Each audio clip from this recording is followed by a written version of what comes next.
Practical ways to train your inner dialogue for success. Photo Glenn McIntosh. We're all familiar with negative self-talk. Whether it's convincing ourselves into or out of something, the mind can sabotage health and wellness goals faster than any cheat meal can. Just ask Glenn McIntosh, a psychologist who specializes in weight loss and management, and an expert on this year's iteration of The Biggest Loser.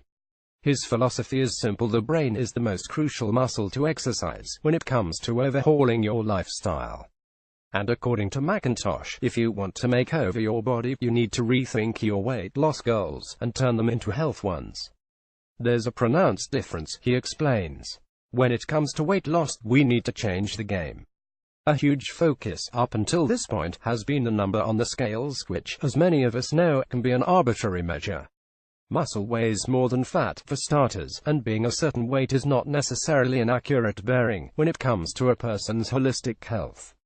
If you are at the start of your weight loss journey, the best thing you can do is focus on complete health.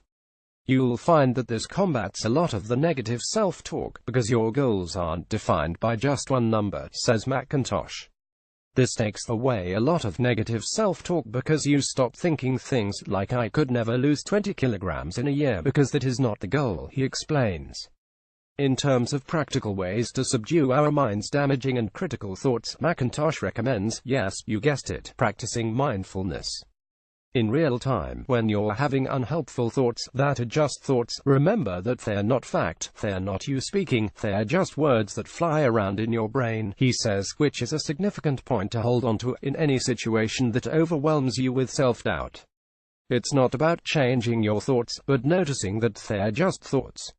The best way to do that is catching the negative self-talk and repeating it, but before you do saying, "This is just negative self-talk," says McIntosh. For example, when you think you'll go for a walk and that voice in your head says "I'm tired, I can't be bothered," catch that thought and say "I'm having a thought that I'm too tired," but it's just a thought, so it loses all its power over you and it's no longer important. Another helpful tactic McIntosh recommends is relinquishing control over our thoughts.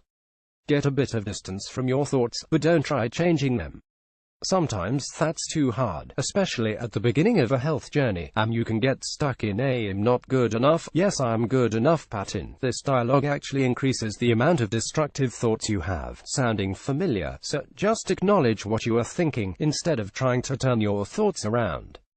McIntosh also says we should divide our inner discussions into positive and negative, rather helpful and unhelpful. Notice your most unhelpful thoughts about your weight, body and mindset. Then, take a piece of paper, write down the unhelpful thoughts on one side and then think of the more helpful realistic thinking and write it on the other side. If you're struggling, ask yourself, what would I tell a friend in this situation? What would my friend tell me? What would I actually rather think? This, of course, doesn't guarantee that you're actually going to think that straight away. Your thoughts are actually more like habits, just like your actions, so you actually need to train yourself into a different thinking pattern, says McIntosh, which, of course, takes time and effort.